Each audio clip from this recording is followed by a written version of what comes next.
మిమ్మల్ని దీవించి ఆస్వాదించి బలపరిచి నడిపించును కాక.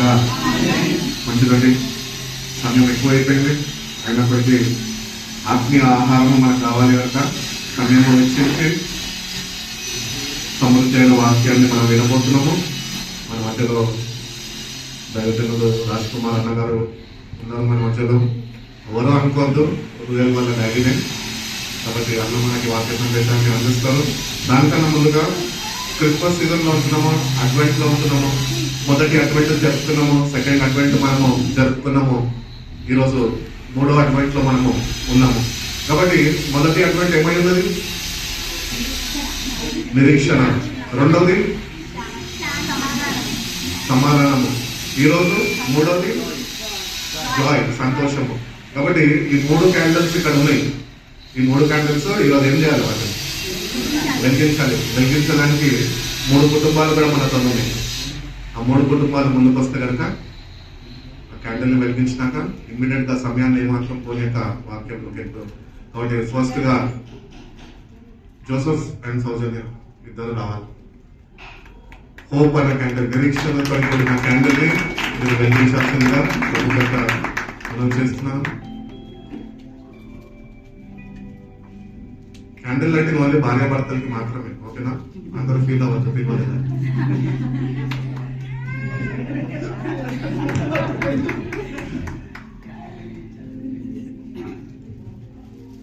కాబట్టి ఏదో వాళ్ళు అనిపిస్తున్నారని కాదు, ప్రభా నేను కూడా అంటే నిరీక్షణ మీరు ప్రత్యక్షమయ్యే వరకు, మీ రాక కొరకు నేను వేచి ఉండే వరకు ప్రభా ఈ నిరీక్షణతోని నేను జీవింపజేసే కృపను నాకు దయచే ప్రభా అని ప్రతి ఒక్కరు ప్రార్థన పూర్వకంగా ఉండండి. నిరీక్షణ కలిగి జీవించేవారు అనమాట. అందుతుంది ఫస్ట్ క్యాండిల్ హోప్.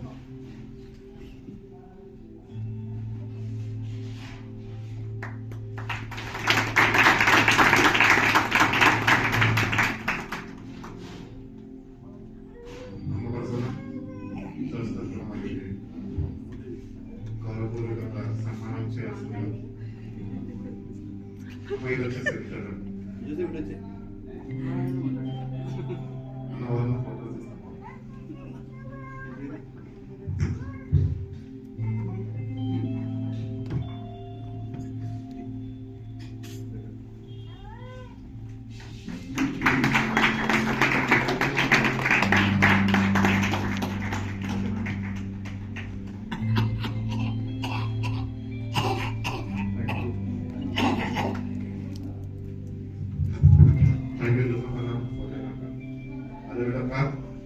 పీస్.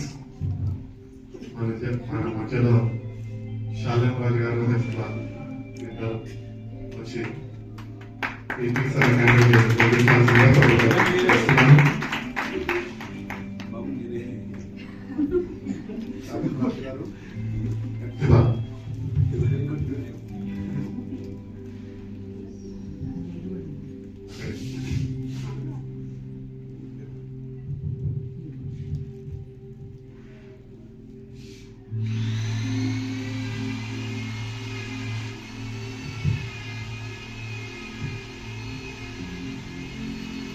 కాబట్టి వాక్యం చదివిస్తున్న రీతిగా ఆయనకి ఇష్టమైన వారికి భూమి మీద సమాధానం అలాగే దేవుడికి ఇష్టమైన జీవించాలని అప్పుడు మనకు ఆశిపోతుంది.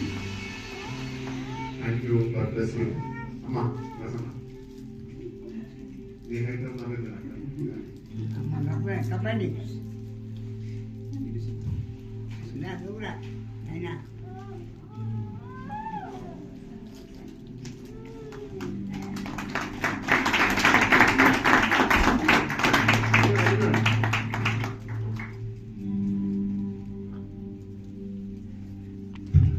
మరి 2 అడ్వెంట్ల క్యాండిల్ మళ్ళా మనకి జ్ఞాపకం చేయటకు 2 కుటుంబాల నుంచి జోసెఫ్ కుటుంబము, అదే రీతిగా కుటుంబం వచ్చింది. 3వ కుటుంబము ప్రవీణ కుమారి గారు, రాజ్ కుమార్ అన్న గారు వచ్చి క్యాండిల్ జాయ్. మీరు ఉండడము మా మధ్యలో నాకు ఎంతో సంతోషం. అందులో దేవునామము దేవుని ఆరాధించడము మహా ఆనందం.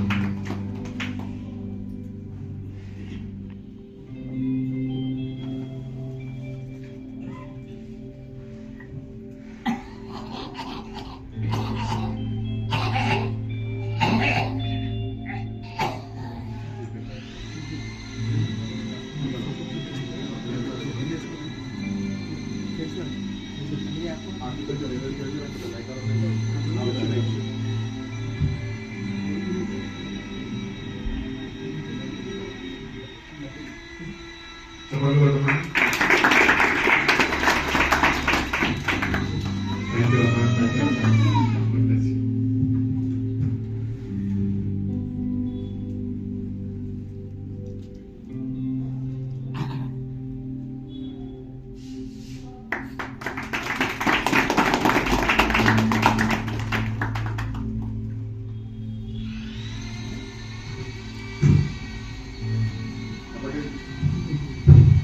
కాబట్టి నిరీక్షణ కలిగి దేవుని యొక్క సమాధానం కలిగి దేవుని ఎంతో ఆనందిస్తూ మనము ఈ క్రిస్మస్ మనము జరపాల్సిందిగా ప్రభుత్వంగా తెలియజేస్తున్నాము.